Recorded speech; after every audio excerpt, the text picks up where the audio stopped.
Think Realty Nation, it's your host, Abhi Golhar. Welcome to the Think Realty podcast. Today, we're talking about creating generational wealth with multifamily real estate. It's been such a hot topic for me over the last many years, and it continues to be because it is a vehicle that many of you investors that are either aspiring to create a lifestyle amount of passive income or just get filthy rich are asking about. So I think that's fantastic. I love single family, I love multifamily, and I love investing in businesses. So between these three things, all these three things kind of represent my buckets of investments on a very regular basis. Today we have Robert from Rockstar Capital. He'll be joining us to talk about generational wealth building via multifamily real estate. So I'm going to bring him on in just a second. This podcast is brought to you by RCN Capital. I can't do it without RCN Capital. Jeff Tesh over there is a really good friend of mine. RCN is a national direct private lender that provides commercial loans for purchase or refinance of non-owner occupied residential and commercial properties. They specialize in ground-up construction financing, short-term fix and flip financing, long-term rental financing for real estate investors. Check them out by visiting www.rcncapital.com.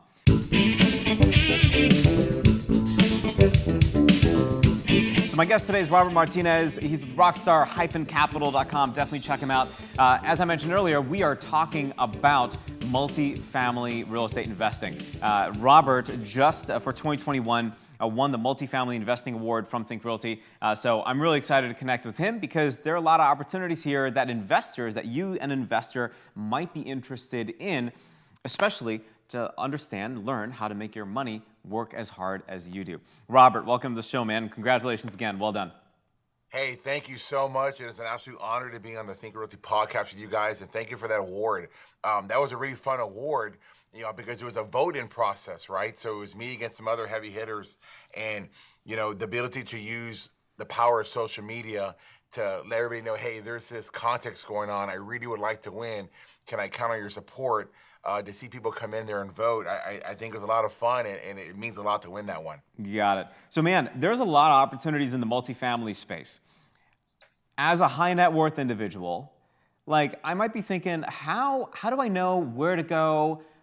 How do I vet this stuff? I might be a doctor, I might be an attorney, I might be an NBA player or just an athlete. Well, I'm not. I'm 5'5" and 130 pounds. I'm not an athlete. But, I might have a little money sitting around. Why multifamily? And how do I create generational wealth through multifamily?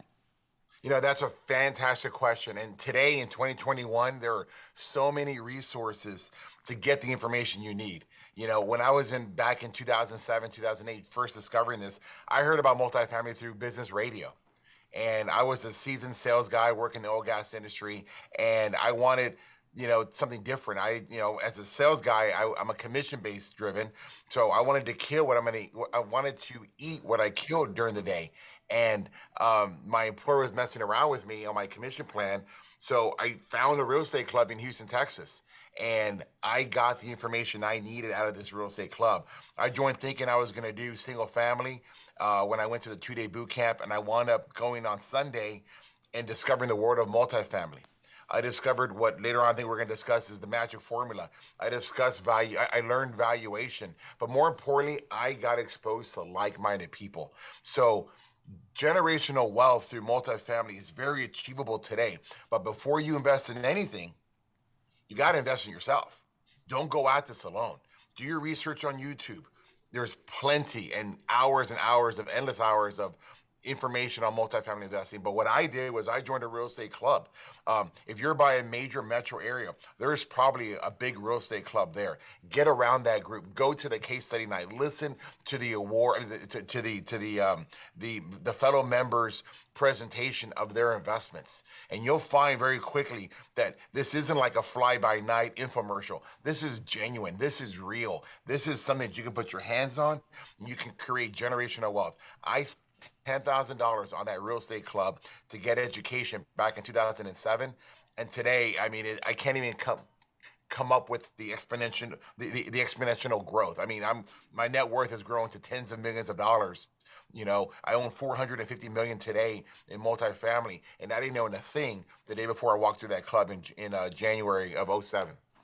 Dude, that's an incredible story. And when I think about that, and when I think about investors looking for an option for their money, they might be thinking, well, Robert, that's really intimidating to achieve. Right? Like, it sounds great, but it seems super hard. How about if I just invest money and have other people do the hard work, because I'm so busy over here in my day-to-day W-2, crushing it, making a few $100,000 a year. I just want my money to work. And then you also mentioned like a magic formula that I want to dig into in a second. But Yeah. how do I get over this idea that, holy cow, this is really intimidatingly somewhat difficult to me? It's interesting you say that, right? Because so many people, because we're conditioned by the mainstream media, we're conditioned by mom and dad, who are our very first mentors, to invest in stocks. We're conditioned to invest in Wall Street when that's 99% of the people investing have not done any research there. You're hoping to buy the blue chip of Exxon. You're hoping to buy the blue chip of Microsoft. You're hoping to buy the blue chip of whatever and hoping that it'll give you the return. But you don't know. What we do is we go back into our cave. We go and we make our $300,000 a year, and we hope that when we get done, when we're age 55, 65 retirement, that money we put in the stock market is going to be there for us. The difference with multifamily investing is that you can actually touch the asset. You can actually either run the deal yourself, or you can invest with someone like me who's going to partner with you, and you can come and ask me questions. I mean, good luck trying to get a question answered if you listen to a conference call for Microsoft or Exxon. It's not going to happen. It's not going to happen. Here's your chance to get educated, to come visit your investment, and to come learn, right? Because in stocks, there's only a couple ways you really make money, and the stock has to grow. A couple of stocks give out a dividend, but most of it's just appreciation. In multifamily investing, there's so many ways to make money. You're going to get that 6 to 7, 8% yield. You're going to get appreciation of the stock of your multifamily investment, and perhaps one of the things that doesn't get talked nearly enough is that you get the depreciation on that investment. I literally pay $0 in taxes every year because of the millions of dollars of depreciation that I have in multifamily investing. You cannot depreciate a stock, a Walmart stock, a Wall Street stock, but you can with multifamily investing. So let me see, I'm growing with a dividend every quarter. My investment is growing yearly because as rents move, my valuation moves. And I'll cover that in the magic formula. $20 movement on the NOI, a $20 rent bump on a 200 unit property creates $400,000 of value. That doesn't exist in Wall Street. That doesn't exist if you buy a stock. You don't just create value by a $20 rent bump. So there's multiple ways. And then it's not about what you make, it's about what you keep. When you can learn depreciation, you can learn the tax advantages to owning that real estate to where it drops down your taxable basis down to damn near zero, if not less. I actually show negatives on my cash returns. I bought a house yesterday. It took me nearly 90 days to get that house because my middle class lender, and I say middle class because that's what they're used to. They're used to W-2 incomes all day long. They're not used to seeing K-1s. They don't understand, like, well, where do you have all this money from? How is your net worth this if you have negative numbers on your tax return? But I got millions in the bank. They don't understand that math. So I had to hire a professional to help me get the lender who's supposed to be qualifying me and underwriting me. I had to get someone else to qualify them, then underwrite them so they understood what they were looking at. I like that. I don't like the fact that it took a little long time. I like the fact that I'm in that situation because I know what's in the bank and I know what I own, and yet I'm still able to do this and not pay any taxes. So my point is there's so many different ways to make money with multifamily investing that this far exceeds stocks. I mean, look, if you've been in the stock market the last 4 or 5 days, today is October 1st. You've taken a dive, but you've seen Bitcoin and you've seen other alternate investors rise. I didn't lose $1 in my multifamily investing. In fact, guess what? Today's payday. Today is October 1st. Today rents are due. We're making money today. Where my portfolio is over 95%. I got 4,000 apartment units. It's over 95% right now. We're going to have record collections probably because we're pushing rent bumps. We have 10% rent growth right now in the city of Houston. So show me that in the stock market. The stock market just tanked the last week. $600 points down. Yeah, I think if you take a short-term approach to anything, I think what you're saying is absolutely right. I mean, I've owned a pretty well diversified portfolio of ETFs and some stocks since I was about 9 years old. I've crushed it from an equities perspective, but I also take a look at diversifying my diversification plays. Single family and multifamily are two of my plays. The other play I think I may have mentioned in a previous podcast is identifying businesses to acquire. Frankly, I mean, from my perspective, if I'm a high net worth individual, I need something where I can claim the depreciation, or at least I get a piece of that, right? Like, here's $250,000, you go make money with it, and I get to participate in the depreciation as an LP for that apartment complex. If I'm buying, say, a portfolio of single family rentals, then I can also cost seg that. Maybe even cost seg the apartment complex, right? Where you get your crazy bonus depreciation, and all of that can really work to your advantage depending on what your overall tax liability is.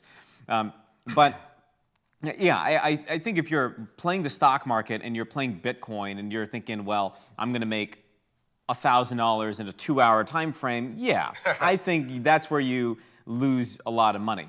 But I think kudos to you, right? Kudos to you, because you were 9 years old. I didn't know any other 9-year-olds that had exchange traded funds, ETFs. I don't know other 9-year-olds that had that. So kudos to you. Kudos to mom and dad, right? But I think that's the anomaly. I think you would agree with that. Well, I mean, I just think taking a long-term approach to real estate or taking a long-term approach to investing makes sense.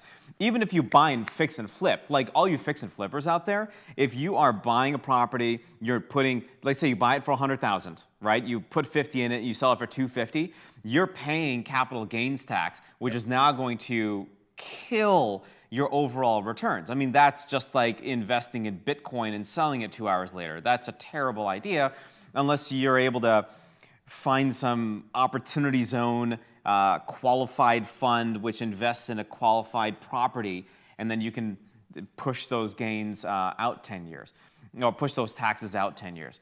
But nonetheless, regardless, I like what you're saying about multifamily. I like what you're saying about the depreciation that I benefit from.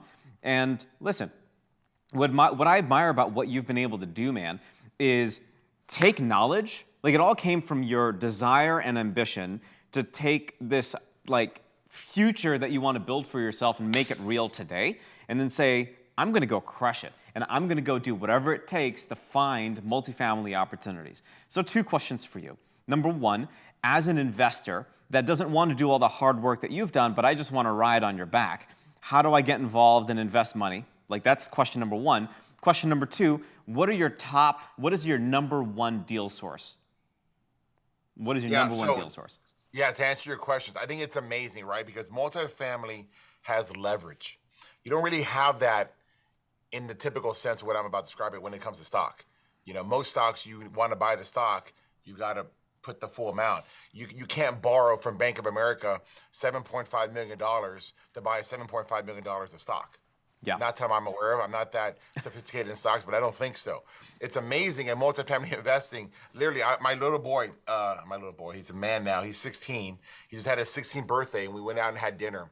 And at the end of the dinner, we're talking about how daddy makes his money. We're talking about, you know, what I would like for them to consider doing in the future. And I say, guys, did you know that with $100,000, I can buy a $10 million property? And they're like, what do you mean? How's that possible? Well, why would anybody sell it to you for $100,000? No, they're not selling it to me for $100,000. They're going to sell it to me for $10 million. But I'm saying I can put $100,000 of my money and buy a property for $10 million. And what does that mean? Explain that. Well, first of all, I'm going to borrow 75% from the bank. So let's say I go to, I don't know, Bank of America, and I'm going to borrow 75% of the money, $7.5 million. And all the bank wants is the debt service. They don't even want any of the equity. They don't want any of the appreciation. You get to keep all that. They're the best partner in the world. Then I go raise $2.4 million from investors. And I say, hey, I'm looking at this property. This is why I like it. This is why I believe on it. This is why I think you're going to make a lot of money. They put their money with me, and together we're buying a $10 million property. That is insane. I mean, I know you were buying exchange traded funds at 9 years old, and you probably have a very sophisticated background. I did not. My dad worked at a fast food for 40 years. My mother worked at a factory. You know, our only real estate we ever owned was the single family house that my mom and dad, you know, bought in 1980. So to be exposed to this kind of creativity and this kind of forward thinking blew me away. So as an investor out there, you could partner with me or someone else, put your 100,000, put your 200,000, whatever it is you want to get to work, and buy a $10 million property. That's so foreign to most people, right? Because we're not thinking that we can own this big commercial asset with 200 doors and 400 people, 500 people that are living there. That's a very institutional grade type of investment that typically you is reserved for the people on Wall Street or these big pension plans. But here, mainstream America can partner together to buy these. And I love it because I've been doing this since '07. I've had my own shop since 2011. And I have countless investors that, because they invested with me early on at 100,000 a pop, 100,000 a pop, today are multimillionaires, sending their kids to college, paying for college, retiring early because they got in at the right time of the market in 2011 when the market was really down. And we bought things at pennies on the dollar. And then through a refinance event, pulling cash out of our investment, being able to buy another deal, still owning the first deal. Now you have a 2-for-1, or sometimes some of my deals, a 3-for-1.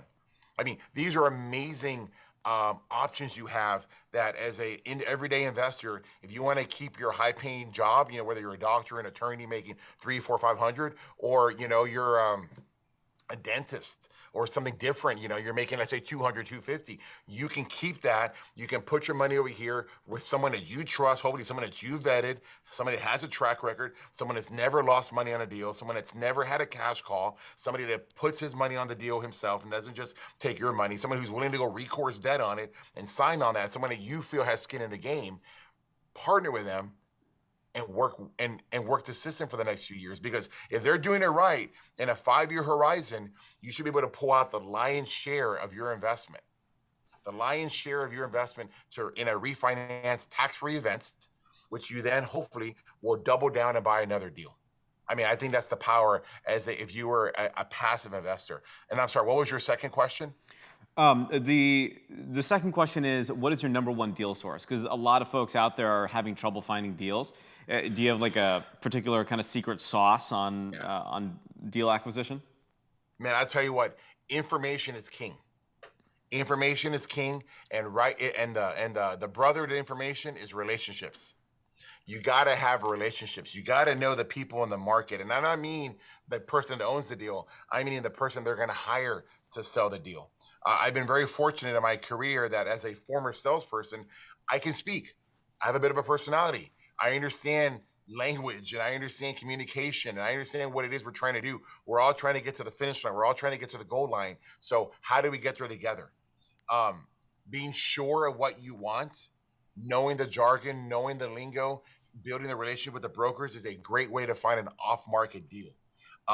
Because if it goes to a public listing, which you can still get a good deal if it goes to like a full listing, but you're going to have a call for offers. You're going to have multiple rounds of bidding. You just have, and it's their job to blow out the deal, to send it to the masses, as many as they can, and get a massive attention on this. You might pay an elevated price for a deal.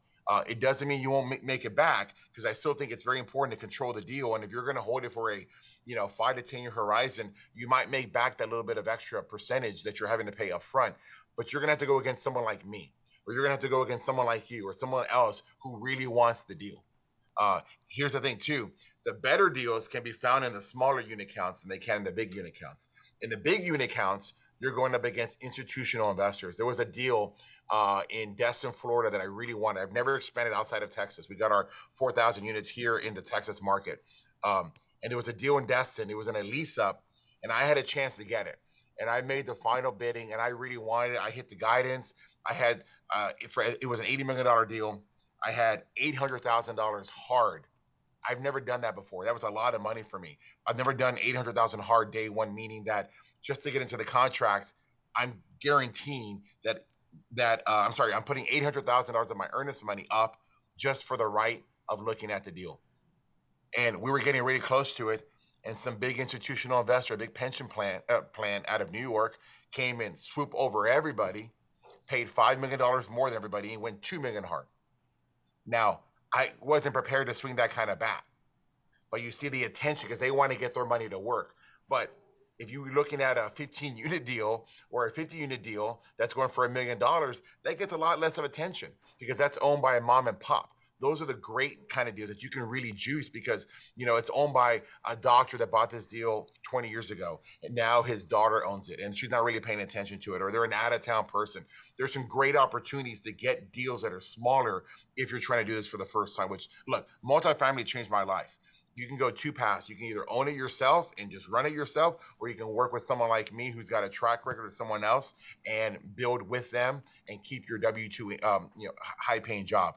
But there's just different sides of the spectrum. These bigger deals are going to get the heavy attention, but they also have the higher unit count, the higher income coming in. I'm a big believer that the bigger the unit is, the better it is for you because you got more income coming in, and income gives you options. I can hire the best quality property manager and I can pay them $100,000 a year plus bonus and commission to run my deal that's worth $80 million. But I don't have that budget on a 15, 20 unit deal to pay somebody $100,000 a year. So you have to do more of the heavy lifting. But in the heavy lifting side, it's how I got started. It's where you're going to learn. When you learn how to knock on doors and take care of people, and you realize renewals and retention are the way you make money in multifamily investing, not new leases, then you start to understand how this game works. Dude, this has been pretty insightful. I certainly appreciate it. I would, in 30 seconds, because that's what we have right now, we got 30 seconds, sum up the magic formula. The magic formula is great. It is like the most amazing thing I've ever learned in my life. Where revenue minus expenses equals NOI. NOI is net operating income. That's what everybody uses to evaluate the property. That NOI divided by a cap rate, which is the demand with the return that somebody's looking for, equals the value of the property. So as I gave you an example earlier, if you have a 200 unit property and you can get a $20 rent bump, a $20 move on the needle, on the NOI needle, you've created $400,000 of valuation. That's amazing. That's amazing to think that on a 6 cap, $1 divided by 6% equals $17. $1 divided by 5% equals $20. If you start to understand how you can create value in multifamily, you start looking for ways to create value. You realize that you don't want anybody to move because it costs you $3,000 in make-ready costs and expenses and marketing and what have you to replace that person. But if they stay and you save the $3,000 on a 6 cap, you just created $50,000 of value that wasn't there. Yep. So you see what I'm trying to say? It is an amazing formula that they don't teach you in school. I didn't learn that in high school. I have an engineering degree, so I didn't learn that in college. I had to learn that by paying $10,000 to a real estate club. So do not be afraid to pay for education because education is there so that you don't make a mistake.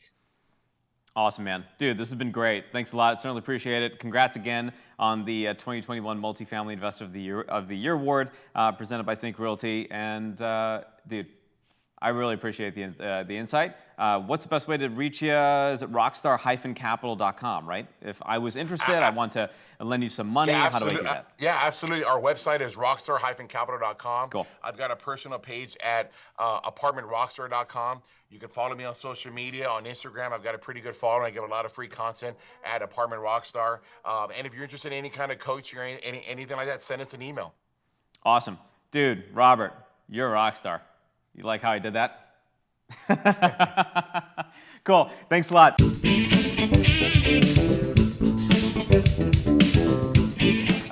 Think Realty Nation, this next segment is brought to you by RCN Capital, a national direct and private lender that provides commercial loans for the purchase, refinance of non-owner occupied residential and commercial property. RCN specializes in ground-up construction, financing short-term fix and flip, and long-term rental financing for real estate investors. Check them out by visiting rcncapital.com. Think Realty has an opportunity for you. You want to check it out. My friends Eddie Wilson and Chris Ragland will tell you about it in just a second. Hey Think Realty, Eddie Wilson here, the founder of Think Realty, along with Chris Ragland, and we've got a brand new opportunity for you, as well as Think Realty. Over the past couple of years, in the American Association of Private Lenders, which many of you know I own that as well, Chris has chaired our Government Relations Committee. We've made massive headway with legislation and all things concerning legislation with lenders. We're trying to do that same exact thing within Think Realty and the real estate investment space. We've asked Chris to come over and chair our government relations committee for Think Realty, and Chris has an awesome vision for it. So if you don't mind, talk to our viewers about what you expect and what the vision is for the GRC. Sure. So for the past several years, I've been working with a lot of private lenders in our space, and we've been able to bring a team together to help advocate for private lenders in a variety of ways, right? So we've worked at state level, we've worked at the national level, and to be honest, we've made a real impact. So this has been going on for a number of years now. I can talk about some of those things that we've done here in a minute, but the vision and what we're trying to do now, I'm over here working with real estate investors, people like yourself, and we want you to know that honestly, your voice isn't being heard. And that's why we're forming the Government Relations Committee for Think Realty. We're gonna get a few of these difference makers, people just like you, come in here, join this committee so that we can organize, so that we can be vocal, and so that we can be the mouthpiece for the other real estate investors that are out there. So I'm really excited to be here. What a really cool opportunity. It's awesome. Yeah, and so we've made some massive impact with the American Association of Private Lenders. We intend to make the same impact for Think Realty. Do you mind just taking a second and talking about the impact that we've already made for the American Association of Private Lenders? Sure. You know, it's easy for people to think that like I can't make a difference, or even an organization that I'm a part of and I'm volunteering with, truly like, are we really making a difference? And I can say firsthand, I have watched us not only influence and help modify legislation at the state level and at the federal level, but we've actually swatted down legislation, right? So we did some action in Florida, we did action in New York. We literally went out and visited and educated people at the federal level, like, this is what's going on, this is how you're impacting us. So we've actually done that. We made significant impact and inroads for private lenders in terms of the reporting requirements, what an accredited investor is. I mean, how many other organizations do you know are sourced when they revised like the guidelines for what accredited investors were? Well, I know of one, and it was the American Association of Private Lenders. So that's the type of impact that we're capable of making. And that's what we really expect to happen at Think Realty. We know that there are a lot of legislative issues concerning rental programs and the eviction moratorium and all that we've just seen recently. A lot of things that are impacting real estate investors, and Chris is just the guy to head this committee. He's passionate about it. He's already proven with our other association, and we know the days ahead are going to be fantastic for Think Realty, making an impact with our legislators and our government bodies to make sure that you're represented. So we need a couple of you to step up and be a part of this committee. If you're interested, please let us know. Go to our website, our contact page, and let us know. And Chris will be your point of contact, and we know that we're going to make big impact in days ahead. Looking forward to working with you guys. And we're back. Guys, this is a really big deal for Think Realty GRC. Get involved. It matters. Your voice needs to be heard in Washington, and we're going to make it happen. I'm part of the GRC as well. Bet you didn't know that. So anyway, get in touch. You know how to do it. Check us out. Go to thinkrealty.com and send us an email. Let us know if you're interested in joining the Think Realty GRC. That being said, that's the show. I got to give a huge shout out again to today's sponsor, RCN Capital, a national direct private lender that provides commercial loans for purchasing and refinancing of non-owner occupied residential and commercial properties. They specialize in ground-up new construction, short-term fix and flip, and long-term rental financing. Check them out. Go to www.rcncapital.com. Thank you, Realty Nation. I hope you learned a lot from today's show. We talked through how to build generational wealth in multifamily investing and how to take a very interesting perspective, especially a long-term perspective, when buying real estate or even investing in an operator like Rockstar Capital. Got any questions for me? You can find me anywhere online at Abhi Golhar. Check us out, thinkrealty.com/podcast. And until next time, happy investing.